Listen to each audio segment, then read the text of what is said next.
মনে রাখো বন্ধু, আনিস যদি কোনোদিন নাও থাকে পৃথিবীতে, মনে পড়বে একদিন ইনশাআল্লাহ। মনে রাখো ছেলেরা, এই রং তামাশার, এই ফুর্তি, এই অসভ্যতা, এই নোংরামি থাকবে না। তোমার ফেসবুকের আব্বাও থাকবে না, তোমার ইউটিউবের আব্বাও থাকবে না, তোমার বড় মোবাইলের আব্বা থাকবে না পৃথিবীতে। হ্যাঁ হ্যাঁ, আমি বললাম টেলিগ্রাফ নাই, ডাক টিকেটের ডাক পিয়নের সেই চিঠির প্রচলন নাই, টেলিফোন টিনটির দ্বারা কথা হইতে এগুলোর প্রচলন এখন আর আগের মতো নাই, ফিতাওয়ালা ক্যাসেট এখন আর নাই, সিডি চ্যাপ্টা চ্যাপ্টা ক্যাসেট এগুলো নাই। এটি আমি দেখছি সব দিক। টেলিগ্রাফ আমি দেখছি, টেলিফোন আমি দেখছি, চিঠি আমি ছাত্র জীবনে বাড়িতে তো সবসময় চিঠি পাঠাইতাম, চিঠি দিছি দেখছি। এরপরে আপনার ফিতাওয়ালা ক্যাসেট দেখছি, সিডি দেখছি, কইডিওর নায়িকা। আমার বয়স তো কমপক্ষে 230। হ্যাঁ জানেন না আপনারা? 230 আপনি কত কত কন? 218। তো কত 2 বছর কমাই এখন বুঝছেন? 43 বছর। 43, আমি 81 সালের অক্টোবরে আমার জন্ম, 43 শেষ হয়ে 44 শুরু হয়েছে আমার বয়স। তা তাইলে মাত্র কয় বছরের ব্যবধান? 40 বছরের ব্যবধান, 30 বছরের ব্যবধান হবে। আমার ছোটবেলার 8-10 বছর বাদ দিবেন না আগে? আমার অবুঝ সময়টা, এই সময়টাকে আমি বুঝি নাকি? তাই এই সময় তো কি দেখছি আমার মন নাই। 6 বছর 5 বছর তার তো আমার মনে নাই, মনে আছে 10-এর পরে। তাহলে 30 বছরের ব্যবধান। তাহলে 30 বছরের ভিতরে বন্ধু ছেলেরা, আমি অনুরোধ করি তুমি বুঝতে শেখো বাপ। 30 বছরের ব্যবধানে এতগুলো প্রযুক্তি নাই হয়ে গেল, তো আগামী 30 বছরের ভিতরে এগুলো তো থাকতো না, এগুলোর পরের ভার্সনও থাকতো না, এগুলোর পরের ভার্সনও থাকবে না। প্রতিনিয়ত জেনারেশন, আধুনিক গবেষকরাই বলে প্রতিনিয়ত জেনারেশন বদলে যায়। এই যে জেনারেশন, এখন 2 জেনারেশন চলতেছে বিশেষ। একটা হলো জেনারেশন জেড, যেটাকে জেন জি বলে। 1997 সাল থেকে 2012 সালে যারা জন্ম নিছে, যাদের বয়স সর্বোচ্চ এখন 27, এরা জেনারেশন জেড, মানে আধুনিক গবেষক। এদের হাতেই এই স্বৈরাচার পলাইছে। হ্যাঁ, এরা ধরতে পারে না, আন্দাজ করতে পারে নাই, ফ্যাসিস্ট আন্দাজ করতে পারে নাই। মনে করছে আগের নিয়মে, 40 বছর আগের নিয়মে, 30 বছর আগের নিয়মে গুলি করলেই দৌড়ে যাবো গা, উপরে ফাঁকা গুলি ছুড়লেই ফোলাফান দৌড় দিব। এখন দেখছে ওমা দৌড় দেয় না, গুলি ডাইরেক্ট বুকে মারলেও সরে না। এইটা ধরতে পারে নাই, এরা আন্দাজ করতে পারে নাই যে এই জেনারেশন আর আগের জেনারেশনে তফাৎ আছে। এই জন্য এটা তো পত্রিকা আসছেও, একজন পুলিশ বলছেও স্বরাষ্ট্রমন্ত্রীর ওই সময় যে গুলি তো মারি একটা, বাকিটি তো যায় না। হ্যাঁ, এটা তো খবরে আসছিল। বাকিটি তো কি? বাকিটি তো একটা মরলে একটা মরে, কিন্তু বাকিটি তো কি? এরা বুঝে নাই, জালেম বুঝে নাই। এই জেনারেশন এরা ভিন্ন, এরা গুলির সামনে বুক পেতে দেয়, পিছপা হয় না, পিছপা হয় না।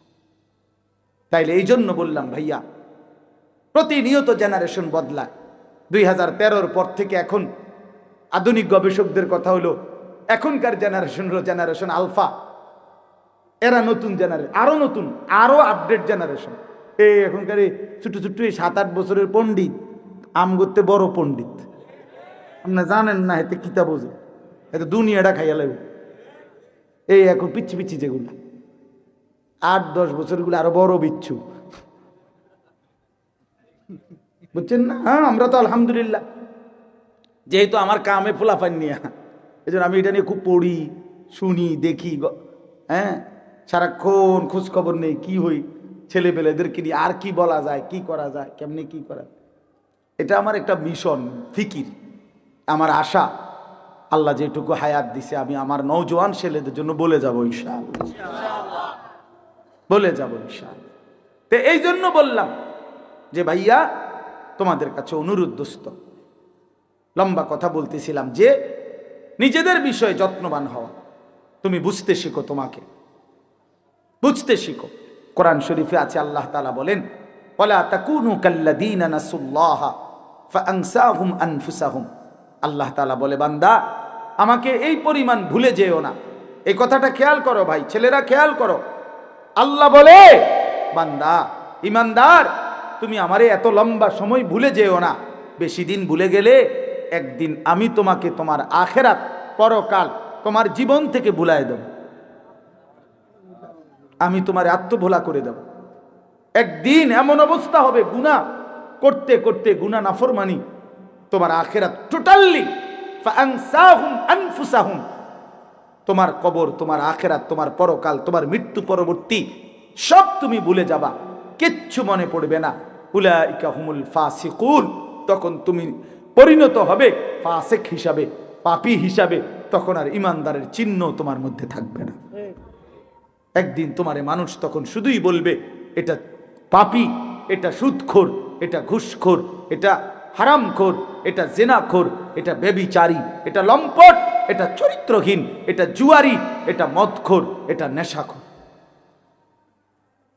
এটা যদি মানুষ বলেই ফেলে, সিল লাগিয়া যায়, এর চাইতে বড় জিন্দিগির পতন, এর চাইতে বড় লানত আর কি হইতে পারে বাপ? করের আমরাও তো দেখছি জীবনে কত বিল্ডিং করে, এত বড় আলিশান বাড়ি করে ভদ্রলোক, মানুষে হাঁটতে যাইতে সুদের টিয়া না, বাটফার বাটফার সিটারির টিয়া, 2 নম্বরই টাকা কামাইছে, তো লাভ হইছে কি? লাভটা কি? ইজ্জত কোথায়? সম্মান কোথায়? তোমার টাইলস তো তোমার সম্মান আনে নাই, তোমারে তো সুদখোর তোমার পরিচয় লাগিয়া গেছে, হারামখোর পরিচয় লাগিয়া গেছে। লোকে তো বলে তোমারে মদখোর, লোকে তো বলে তোমারে নেশাখোর, লোকে তো তোমারে দেখলে বলে দেখতে মনে হয় গাঁজাখোর। এর চাইতে বড় লানত কি ভাইয়া? একটা যুবক তুমি বলো, তোমার আড়ালে যদি তোমারে কেউ বলে তোমার পরিচয়টা, ও হেতেরে চিনি, আরে চিনি, অসভ্য, চরিত্রহীন, লম্পট, নেশাখোর, গাঁজাখোর, ফুট্টাখোর, বাবাখোর, ডাইলখোর, ইয়াবাখোর, হারামখোর, বেডি ছাড়া, নারী ছাড়া, ছবি ছাড়া আর কিছু বুঝে না। প্রিয় ভাই আমার, বলো এরপরে তোমার জীবনের আর কি মূল্য রইল? তোমারে মানুষ তো জানোয়ারের মতো মনে করলো, তোমারে তো পরিচয় দিল পশুর মতো। তোমার ইজ্জত কোথায়? তোমার সম্মান কোথায় বন্ধু? তুমি বলো। প্রিয় ভাই আমার, ছেলেরা আমার, তোমরা যারা এক ওয়াক্ত নামাজ পড়ো না, তুমি ইনসাফের সাথে বলো লোকে তোমার ব্যাপারে কি মন্তব্য করে। তোমার সমবয়সী বন্ধুদেরকে যদি কেউ জিজ্ঞেস করে ছেলেটা কেমন, তো যে এক ওয়াক্ত নামাজ পড়ে না তার ব্যাপারে তার বন্ধু কি বলবে? যে সে জোনায়েদ বাগদাদি। তাইলে তোমার দুশ্চরিত্র ছাড়া, চরিত্রহীন ছাড়া কি বলবে? কারণ সে তো জানে তুমি উলঙ্গ ছবি দেখো, তুমি তার থেকে আড়াল করবা কেমনে? হ্যাঁ, আখেরাতে তো এক ফোঁটা আড়াল করা যাবেও না। দুনিয়াতেও মানুষ বর্তমান আধুনিকতার এই জমানায় এত বেশি খতরনাক যে মানুষের জিন্দিগির একান্ত একান্ত বিষয়টা পর্যন্ত মানুষ প্রকাশ করে দেয়, উন্মোচিত হয়ে যায়। তখন মানুষ লজ্জিত হয়, বেইজ্জতি হয়। এই জন্য দোস্ত আমার, বন্ধু আমার, প্রিয় সাথী আমার, মনে রাখতে হবে কথা। আমি আজকে লম্বা বললাম, আমি যে আয়াত পড়ছি ওইটাই বলা দরকার ছিল, এটাও বলি, শুধু তর্জমা শোনাবো। কিন্তু পোশাকের উপরে আমি আজকে এতগুলো কথা বলছি। ওই আর একটা উদাহরণ বাকি ছিল, হজরত ওমর রাদিয়াল্লাহু তাআলা আনহুর কথা মনে আছে? হজরত ওমর রাদিয়াল্লাহু তাআলা আনহু 10.5 বছর মুসলমানদের খলিফা ছিলেন। কয় বছর? অর্ধ পৃথিবীর বাদশাহ ছিলেন, মুসলমানদের খলিফা ছিলেন। এই ওমর রাদিয়াল্লাহু তাআলা আনহু মসজিদে নববীতে ইমামতি করতেন। নবীজি সাল্লাল্লাহু আলাইহি সাল্লাম যেখানে ইমামতি করতেন, নবীজির পরে আবু বকর, আবু বকরের পরে এই 10.5 বছর ইমামতি করতেন তিনি, ওমর। এক লোক আবু লুকলু নামে এক কাফের ছদ্মবেশে একদিন 10.5 বছর পরে ফজরের নামাজের সময়, ফজরের নামাজে কিছুটা অন্ধকার থাকে, এই অন্ধকারের ভিতরে চাদর দিয়া নিজের ঢাইকা গোপনে, লোকেরা বোঝে নাই, সাহাবীরা টের পায় নাই, সে ছদ্মবেশে এই প্রথম কাতারে ওমর রাদিয়াল্লাহু তাআলা আনহুর কাছাকাছি নামাজে এসে দাঁড়াইছে। তার কোমরে ছিল ধারালো ছুরি।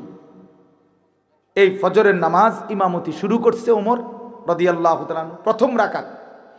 এই প্রথম রাকাতে যখন ইমামতি করতেছে, সূরা ফাতিহা পড়ে শুরু করবে আরেকটা কেরাত, এই সময় এই বেঈমান কোমর থেকে ছুরি বাইর কইরা হযরত ওমর রাদিয়াল্লাহু তাআলা আনহুর কোমরে 7-8টা ছুরির ঘাই দিছে, ফটাফট দামাদাম ছুরি মারছে, ওনার ঘাই দিছে, ছুরি দিয়েই দৌড় দিছে।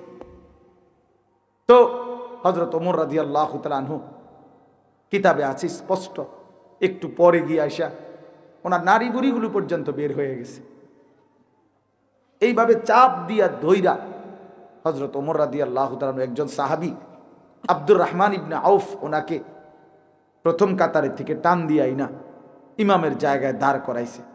দাঁড় করাইয়া নিজে হাত দিয়া চাপ দিয়া ধইরা কাইট হইয়া যাইয়া পড়ে যাইতেছে। এই সময় আগে বলছে একটা কথা, আব্দুর রহমান আগে ফজরের নামাজ শেষ করো, তারপরে আমারে ধইরো। আল্লাহর কসম যুবক, আমরা কিতাবে পড়ছি, হ্যাঁ বন্ধু, কতদিন হয় ফজরের নামাজ পড়ো না, কতদিন। তোমরা কত ছেলের চেহারা দেখলে বোঝা যায় কালো চেহারা, তোমাদের বেনামাজির চেহারা কালোই থাকে, বিশ্বাস করো।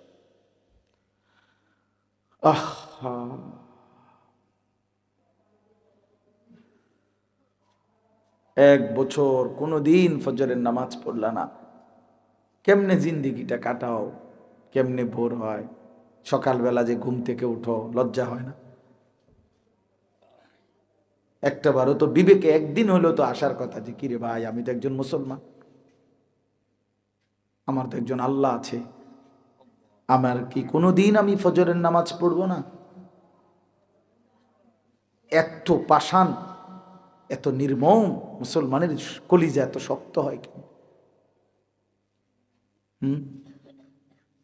কি পরিমাণ কাঁদছে নবী আমাদের জন্য, ফজরের পর্যন্ত সারাটা রাত আমাদের জন্য কাঁদছে।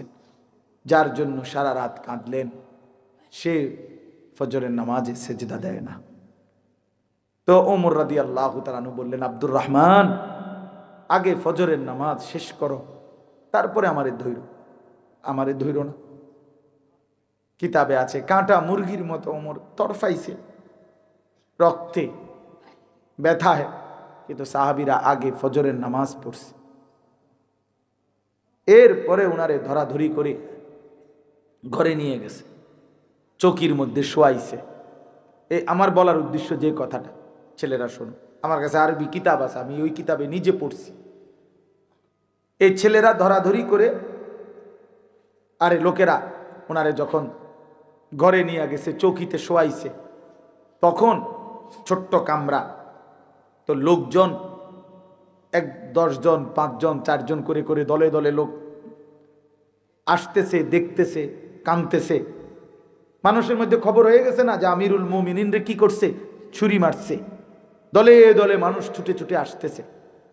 ওমর রাদিয়াল্লাহু তাআলা আনহুর মুখে ওষুধ দেওয়ার কিতাবে লিখছে চেষ্টা করতেছে, কিন্তু এদিক দিয়ে বের হয়ে যায় ওষুধের পানি, ওষুধ সব কিছুই দিতে পারতেছে না।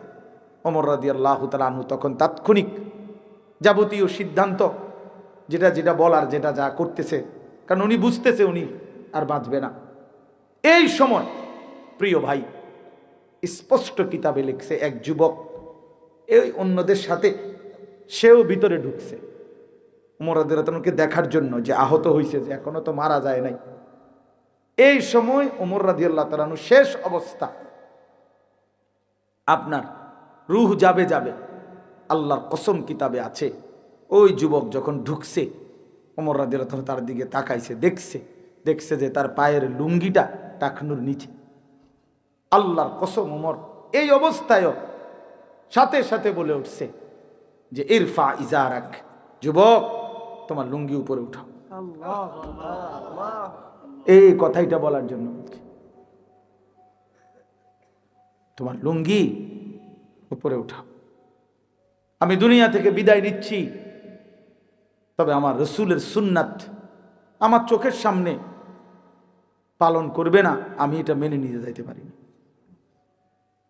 এই জন্য এই শেষ মুহূর্তে তিনি বললেন, ইরফা ইজারাক, তোমার লুঙ্গি উঠাও, তোমার লুঙ্গি টাকনুর নিচে। তাইলে প্রিয় ভাই, বিষয়টা কতটা গুরুত্বপূর্ণ আজকে আমরা এটাকে কিছুই মনে করি না। আজকে আমরা এটাকে কিছুই মনে করি না। আমরা এতবার শুনছি আলেমদের মুখে যে আল্লাহ নবী সাল্লাল্লাহু আলাইহি সাল্লাম বলছেন, মা আসফালা মিনাল কাবাইনি মিনাল ইজার ফাহুয়া ফিন্নার, টাকনুর নিচে যেই অংশ যাবে কাপড়ের সেটা জাহান্নাম। এতবার নবীজি বললেন, আল্লাহ রাসূল সাল্লাল্লাহু আলাইহি সাল্লাম বলেন, ওই ব্যক্তির দিকে আল্লাহ তাআলা হাশরের ময়দানে তাকাবে না, এই যার লুঙ্গি পায়জামা টাকনুর নিচে। আল্লাহর কসম নবী বলছে, আল্লাহ তাআলা লা ইয়ানজুরু ইলাইহি, তার দিকে হাশরের দিন তাকাবে না। তো আল্লাহ যদি না তাকায়, তুমি নাফরমানকে মুক্তি দিবে কে? তোমারে মুক্তি দিবে কে? এই জন্য আজকে নিয়ত করো। কথাটা যেহেতু প্রসঙ্গ কেন জানি হয়ে গেল, পোশাকের উপরেই এতগুলো কথা বলে ফেললাম। আমরা ওয়াদা করি আজকে, তোমরা কমপক্ষে যারা আসছ, আমি তোমাকে ভীষণ মহব্বত করি, তোমরাও আমারে মহব্বত করো, আমি জানি এটা। ভালোবাসার এই দাবিতে চলো আজকে এই কুয়াশার অন্ধকার রাতে নিয়ত করি যে আমরা আমাদের পোশাক ইসলামী বানাবো, এবং টাকনুর নিচে লুঙ্গি পায়জামা প্যান্ট পরবো না ইনশাআল্লাহ। কি পরবা না কও, কি কও, এটা কও, কথা এটা কও যে টাকনুর নিচে লুঙ্গি প্যান্ট পায়জামা পরবো না, এটা পুরোটা কও। ছেলেরা বলো, দিল থেকে বলো, বাপ তুমি পারবা ইনশাআল্লাহ। নওজোয়ান পারে, সব পারবে ইনশাআল্লাহ। নওজোয়ান হিম্মত করলে আল্লাহ তাআলার রহমত উঠছে ওঠে, উঠছে। একটা দেশে 7টা যুবক পুরা জাতির বিপরীতে ঈমান আনছিল। আল্লাহ তাআলা বলছে, ওই যুবকদেরকে তোমরা ঘুমাও, তোমরা ঘুম পাড়াইলাম, আর তোমাদের ঈমানের উপরে আমি আল্লাহ খুশি হয়ে পুরা জাতি সংশোধন আমি করে দেব। এই 7 যুবক ঘুমাইছে 309 বছর। 309 বছর পরে আল্লাহ তাদেরকে ঘুম থেকে জাগায়া বলছে, যাও এখন এলাকার যাও, গিয়া দেখো, দেখলে দেখবা গোটা জাতীয় ইমানদার, জাতির বাদশাহ ইমানদার। আসহাবে কাহফ, যুবকের ঈমান আল্লাহ এত খুশি। মক্কাবাসী শুনতে চাইছে নবীজির কাছে কিচ্ছা, যে নবী, আল্লাহ নবীর কাছে বলছে আসহাবে কাহফের ঘটনাটা বলো। নবীজিকে বলছে, আল্লাহ তাআলা জিবরাইল পাঠাইয়া বলতেছে, বন্ধু ঘটনাটা আমি কই, নাহনু নাকুসসু আলাইকা নাবাআহুম বিল হক, আপনার কাছে পুরো ঘটনা সঠিকভাবে আমি কই, আগে আমি কই। ইন্নাহুম ফিতয়াতুন, ঘটনাটা হইল তারা ছিল কয়েকজন যুবক। কথা শুরুই করছে, ঘটনার শুরু, ইন্নাহুম ফিতয়াতুন, তারা ছিল কয়েকজন যুবক, মানে যেন কথাটা কইছেই আল্লাহ বড় মহব্বত। তারা ছিল আমার কিছু প্রিয় যুবক বান্দা, আমানু বিরাব্বিহিম, যারা আমার উপরে ঈমান আনছিল, ওয়াজিদনাহুম হুদান, আমি আল্লাহ তাদের ঈমানের বরকতে, তাদের হেদায়েতের যোগ্যতা আমি আরো বাড়িয়ে দিলাম। ওয়ারাবাতনা আলা কুলুবিহিম, ঈমান তাদের কলজার মধ্যে শক্ত রশি দিয়া মজবুত করে বেঁধে দিলাম, গাঁটটি বাইন্ধা দিছি না। আল্লাহ বলছে, আমি ঈমান বেঁধে দিছি তাদের দিনে, বাইন্ধা দিছি, যে কোন তুফানে, দুশ্মনের আর কোন ষড়যন্ত্রে, জালেমের আর কোন জুলুমে ঈমান এক চুল যুবকের নড়বে না ইনশাআল্লাহ। তুমি এমন ঈমানদার হও, তুমি এমন যুবক হও, আল্লাহ তাআলা আমাদের সন্তানদেরকে কবুল করে নেন। আমাদের বাবারা, বয়স্ক বাবারা, আপনারা দোয়া করে দেন ওদেরকে। কোন চাচা আপনারা দোয়া করছেন কিনা ছেলে করে? দোয়া করেন। আপনারাও কুদ্দুর কইয়েন, কিছু মুরব্বী আছেন যারা জিন্দিগিটা চাচা সাদো আন্ডারে দিয়ে দিছেন, কিছু বয়স্ক চাচা তারা সাদোয়ানদের সাথে একটা চুক্তি করে নিছে, সমঝোতা চুক্তি। কইছে, বাজি শেষ বয়স, আর কয়দিন বাঁচি বলা যায় না, যে দূর শল্য কুলায় তোমার এনাইয়া বৌমু, তুমি কদ্দুর আমারে জাগা দিও, তো এই তো কইছে আর বইয়েন হাজারা সামনে আমার এনে বইয়েন এই শিক্ষণ একটা টুল, হ্যাঁ কদ্দুর বালা কোনো টুলও না, চিকন একটা টুলের মধ্যে ঘন্টার পর ঘন্টা বইয়া বইয়া এই বিড়ি খায়, বন খায়, চা খায়, এই নিজে গপ করে, মানুষের গপ শুনে, নিজেও গিবত করে, মানুষের গিবতও শুনে, আর জেদ্দুর শল্যকুলা টেলিভিশনে বেডিতে নাচ দেখে। কি অসিব্য মানুষ, এমন বুড়া, অসিব্য বুড়া। হ্যাঁ হ্যাঁ, যদি বলেন লজ্জা লাগছে তাহলে ছেড়ে দেন আজকে, আপনি আজকে এই নাফরমানি ছেড়ে দেন। যদি বলেন হুজুর বুড়া মানুষের এত বড় কথা বলেন, আপনি কিসের বুড়া, বেড়ি খান এখনো, আপনি অনবিড়ি খান কেন? আপনি গুনাহ ছাড়বেন কোন দিন মিয়া? আপনার লজ্জা হবে কোন দিন? আপনার নাতি আপনার থেকে শিখবে কোন দিন? আপনার ছেলে আপনার থেকে শিখবে কোন দিন? আপনার আখলাক ভালো হবে কোন দিন? তাইলে আপনি অনগাইলেন, সুদের টিয়া গনেন, আপনি সরব নাই মিয়া। এই জন্য সোজা কথা, ইনসাফ করেন। 60 বছরও কি আখেরাত মনে পড়ে নাই? 60 বছরও কি গুনাহ ছাড়ার টাইম হয় নাই? 60 বছরও বিড়ি সিগারেট, 60 বছরও চা দোকান, 60 বছরও টেলিভিশন, আস্তাগফিরুল্লাহ আস্তাগফিরুল্লাহ। গুনাহ ছাড়বে কোন দিন? তাইলে কোন দিন নাফরমানি ছাড়বে? কবর কি খামখেয়ালি? আখেরাত কি মামুর বাড়ি মিয়া? জান্নাত কি?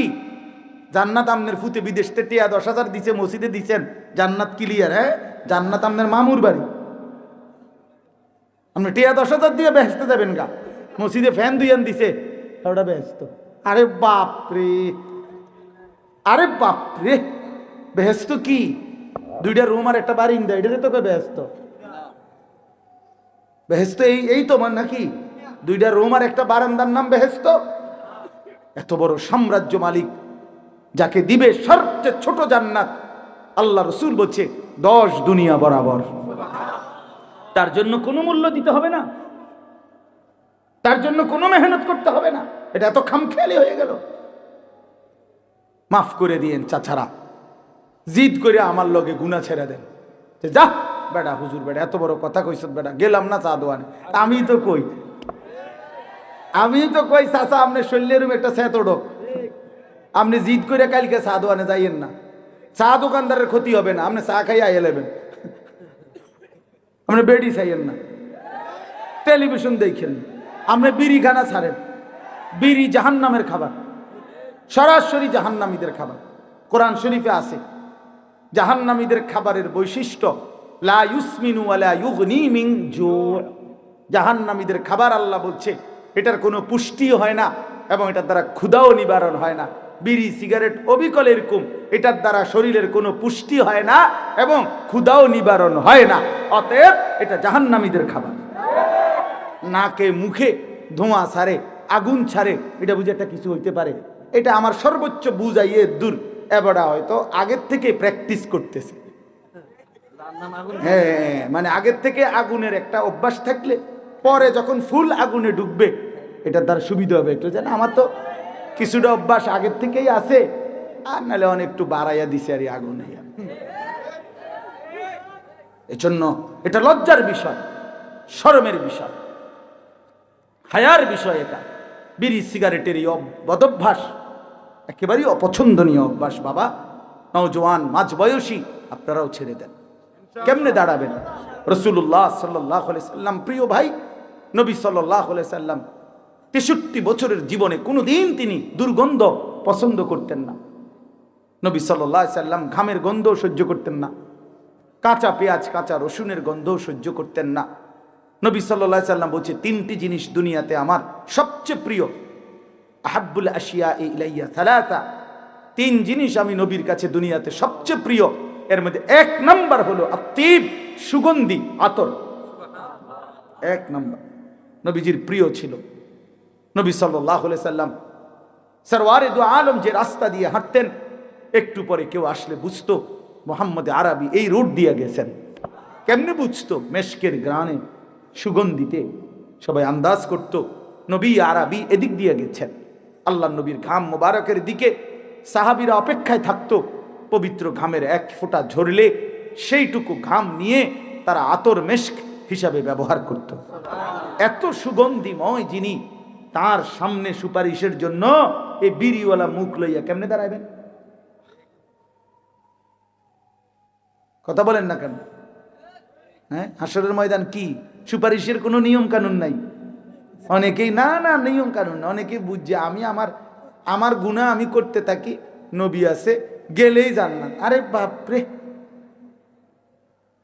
এটা কে বললো বলে? আপনি কইছেন তো? কে কইলো? জিগার আপনি নাই করে আপনি জিগার না কেন?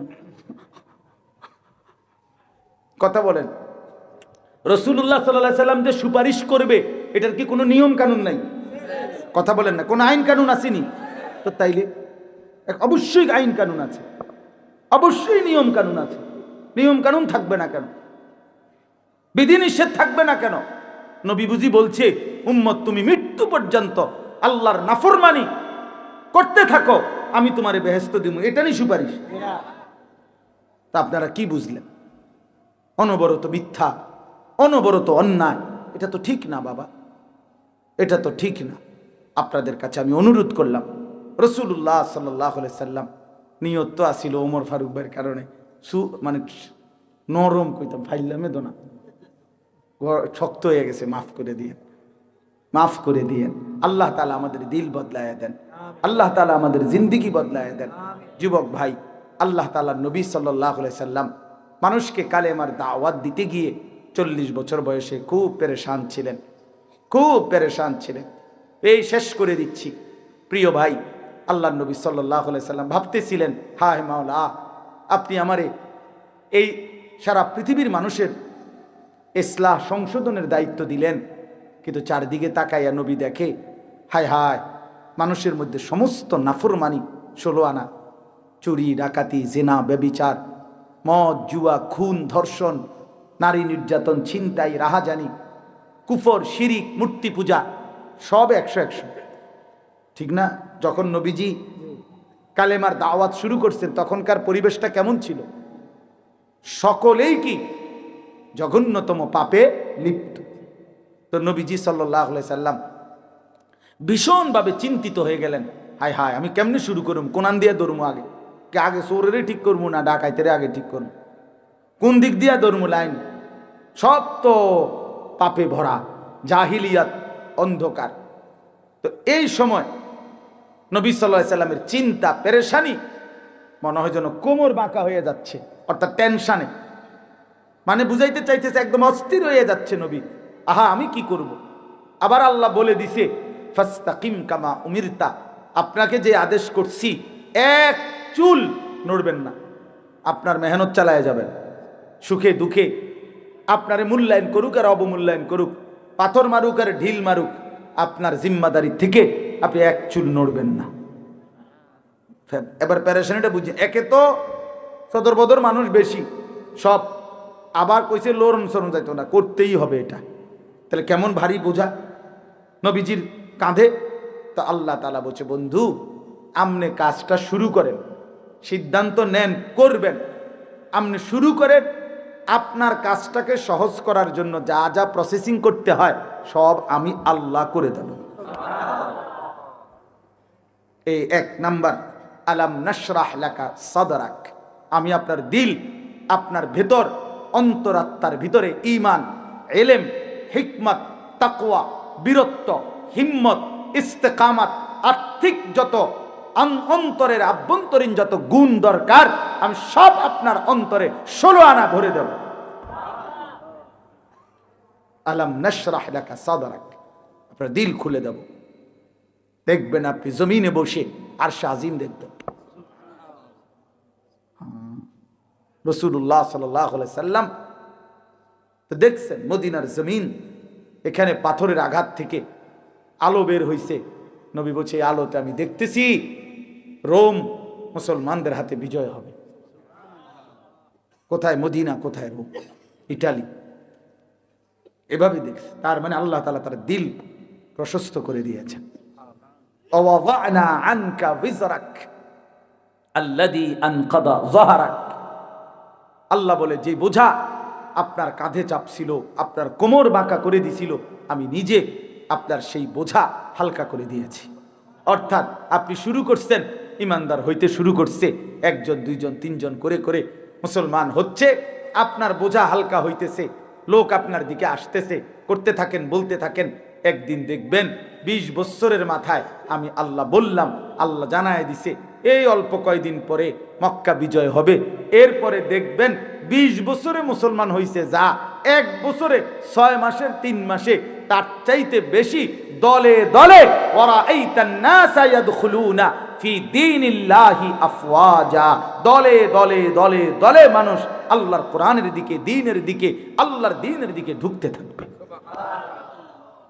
এই আল্লাহ বলেন আমি আপনার বোঝা হালকা করে দিয়েছি। বিষয়টা তো আমি আসি আমনেরে ছাইরা দিয়া মাঠে, আমি তো গেছি গানা, কথা বোঝেন নাই? আমি তো আছি বন্ধু, আমি আছি। 3 নাম্বার, ওয়ারাফা'না লাকা যিকরাক। বন্ধু আমি জানি সারাদিন আপনারে অনেকে ব্যঙ্গ করে, বিদ্রুপ করে, আপনারে কখনো বলে পাগল, কখনো বলে কবি, কখনো বলে জাদুকর, কখনো বলে নির্বোধ, আহমক, ইত্যাদি ইত্যাদি কত মন্দসন্দ কয়। আপনার দিলটা ভাঙ্গা যায়, মনটা কষ্ট লাগে। আপনারে বলি বন্ধু, ওয়ারাফা'না লাকা যিকরাক, এই সমস্ত মানুষের এই সমস্ত শব্দ দিয়ে আপনি ঘাবড়াবেন না, বরং আমি আল্লাহ ওয়াদা দিলাম আমার সমস্ত মখলুকাতের ঊর্ধ্বে আমি আল্লাহর পরে সর্বোচ্চ মর্যাদা সম্মান আপনার আমি উঠায় দেব। এই জন্য মেরাজে নিয়া আরশ আজিমের উপরে উঠাইয়া আল্লাহ বলছে দোস্ত নিচের দিকে একটু তাকান। নবী নিচের দিকে চারিদিকে তাকাইছে। উঁচা জায়গায় যত উঁচা উঠে তত চারদিকে বেশি দেখা যায়, বুঝেন নাই? কুমিল্লা জেলায় যখন সর্বপ্রথম 6 তলা বিল্ডিং হয়েছে আমাদের কুমিল্লায় সালাউদ্দিন হোটেলের পাশে, প্রথম আমরা তখন স্কুলে 4 বা 5 পড়ি, আমরা এই প্রতিদিন বিকালে চাইতে যাইতাম 6 তলা বিল্ডিং, আর দারোয়ানের কাছে বলতাম ভাই ভাই কিন্তু ছাদে উঠুক, মানে ছাদে উঠোনে লেগে এটারে এত বেটারের কাছে কাকুতি মিনতি করতাম, ভাই কুদ্দুর উঠতে দেন না, ছাদে উঠুক। এরপরে ছাদে উঠে একটা দৌড় দিয়ে দেখা আবার বন্ধুদের কাছে পরের দিন গল্প করতাম যে আর বেড়া ছাদে উঠছি। তাহলে উঁচা উঠলে চারদিকে দেখা যায়। আল্লাহ তাআলা আরশ আজিমে তুলে বন্ধুকে বললেন, বন্ধু এবার দেখেন আমার গোটা মখলুকাত আপনার কদমের নিচে, আপনার মর্যাদা সবকিছুর ঊর্ধ্বে। বাদাজ খুদা বুজুর্গ তুই কিসসায়ে মুখতাসার, আল্লাহর পরে সমস্ত সৃষ্টির উপরে আপনার সম্মান। সুবহানাল্লাহ, আপনার মর্যাদা আমি উঠাই দিছি। আল্লাহ মহব্বত করে বলছে, মহব্বত করে বন্ধু ওই যে আজান দিচ্ছে শুনেন তো, দেখেন দেখেন আজান দিচ্ছে দোস্ত শুনেন, এই দেখেন আমার নাম বলে, একটু পরে আপনার নামও বলে। ওই যে মুয়াজ্জিন ইকামত দিচ্ছে দেখেন তো, আমার নাম বলে, আপনার নামও বলে। ওই যে নামাজি ব্যক্তি যে দেখেন বইছে আত্তাহিয়াতু পড়বে এখন, দেখেন খেয়াল রাখেন আপনার আত্তাহিয়াতু পড়ে আমার প্রশংসা করে, একটু পরে আপনার নামও কইবে আল্লাহুম্মা সাল্লি আলা মুহাম্মদ, এই যে দুরূদ শরীফ পড়বে। ওই যে কবরের দিকে তাকায় দেখেন দোস্ত, কবরে ওই মুনকার নকির প্রশ্ন করতেছে লোকটারে, দেখেন কি কয় শুনেন, আমার নাম কয়, আপনার নামও কয়। সুবহানাল্লাহ। আজানে আমি আপনি, একামতে আমি আপনি, নামাজে আমি আপনি, ওই কবরের প্রশ্ন তো দেখেন আপনি আমি। যেখানেই আমি আল্লাহর আলোচনা সেখানেই আপনি বন্ধুর আলোচনা। ইদা যুকিরতু যুকিরতা মাই ওয়া রাফা'না লাকা যিকরাক। আমরা নবীর দুশমন না, আমরারে যারা গালি দেহে, আমরা যারা কয় আমরা নবীর দুশমন, আমরা ওয়াহাবি, আমরা নবীর আশেক না, আমরা জানি দোস্ত তুই কি আশেক, আমরা জানি হাসরের ময়দানে ফায়সালা হবে। জীবনের এই 43 বছর আজীবন নবীর মেসওয়াক করে গেলাম, দাড়ি টুপি রাইখা গেলাম, হালাল খাওয়ার চেষ্টা করলাম, বউ বাচ্চারে পর্দায় রাখতে চেষ্টা করলাম, জীবনে কোনোদিন টেলিভিশন ঘরে ঢুকাইলাম না, জীবনে কোনোদিন চেষ্টা করছি রসুলের সুন্নাত আমল করতে। আমি কেন নবীর দুশমন হব? আমি নবীর দুশমন হব? আমি জিলাফির দুশ্মন হইতে পারি, নবীর দুশ্মন না। আমি বিরানির দুশ্মন হইতে পারি, নবীর দুশ্মন না। চলো, যদি প্রয়োজনে প্রমাণ চাও, ইনশাআল্লাহ আমরা প্রমাণ দিছিও। 158 বছর আমাদের কওমি মাদ্রাসার ইতিহাস। 1866 সন থেকে এই উপমহাদেশে শতবার, হাজারবার, লক্ষবার রসুলের ইজ্জতের জন্য, কোরআনের ইজ্জতের জন্য যারা রক্ত দিয়েছে, জান দিয়েছে, কলিজার খুন দিয়েছে, সবার আগে প্রতিবাদ করেছে জালেমের, অন্যায়ের, রসুলের দুশ্মনের বিরুদ্ধে। তো সবচেয়ে আগে যাদের নাম, তারা কওমি মাদ্রাসার উলামা, তোলাবায়ে কেরাম। যদি কারো প্রমাণ লাগে তো 2013 সালের 5ই মের রক্তের গ্রাণ শুকবার জন্য মতিঝিলের শাপলা চত্বরে এখন গিয়া নাক লাগাও, দেখবা ইমানদারের রক্তের গ্রাণ পাইবা। এখনো যাও, এখনো যাও। তালেবে ইলমদের, উলামায়ে কেরামের তাজা খুন ওই জমিন ভাসছিল। এটা পৃথিবী দেখছে, আসমান দেখছে, রব্বে করিমও দেখছে। নবী সাল্লাল্লাহু আলাইহি সাল্লামের ভালোবাসা কাদের দিলে ছিল? এজন্য বাপ কোনোভাবেই উলামায়ে কেরাম থেকে বিচ্ছিন্ন হবেন না, বলেন ইনশাআল্লাহ। আজকে আমাদের নিজেদের ঘরেও আগুন লাগাইবার চেষ্টা চলতেছে, দাওয়াত ও তাবলীগের এক মহান মেহনত চলতেছিল। এই মেহনতের মধ্যেও দুশ্মন, ইসলাম বিরোধী চক্র সাদ নামে ইন্ডিয়ার, দিল্লির এক ভণ্ড, এক প্রতারক, এক মুনাফিক, এক বিশ্বাসঘাতক সাদ নামে এই ভণ্ডে তার কিছু বাহিনী, গুন্ডা, সন্ত্রাসী লাগায়া ইমানদার দাওয়াত ও তাবলীগের সাথীদেরকে শহীদ করছে, খুন করছে, রক্ত ঝরাচ্ছে। কিন্তু ওই ভণ্ডের অনুসারী গুন্ডারা জানে না যে ইমানদারের পবিত্র রক্তের উপরেই কালেমার বিজয় হবে ইনশাআল্লাহ। এজন্য আমরা, এটা আমাদের স্পষ্ট হিসাব, এটা স্পষ্ট। ইসলাম বিরোধী, কোরআন বিরোধী যেই বলে, সে কাছের হোক, দূরের হোক, ঘরের হোক, বাহিরের হোক, প্রত্যেকের বিরুদ্ধে প্রতিবাদ করা, অন্যায়কে অন্যায়, ন্যায়কে ন্যায়, আলোকে আলো, অন্ধকারকে অন্ধকার বলা, এটা উলামায়ে দেওবন্দ, কওমি মাদ্রাসার আলেমদের চিরদিনের বৈশিষ্ট্য। আলহামদুলিল্লাহ। এই জন্য আমরা কবর পূজারী, মাজার পূজারীকেও ছাড়ি নাই, আমরা সাদ নামের ওই ভণ্ড অনুসারীদেরকেও আমরা ছাড়ি নাই। তার ব্যাপারেও কথা বলছে আমাদের উলামায়ে কেরাম, আমাদের উলামায়ে কেরাম। এই জন্য আপনাদের কাছেও বলি, উলামায়ে কেরামের সাথে থাকবেন, বলেন ইনশাআল্লাহ, বলেন ইনশাআল্লাহ। নওজোয়ান একা একা চইল না, আলেম উলামার সাথে থাইকো, দুনিয়াও সুন্দর হবে, আখিরাতও সুন্দর।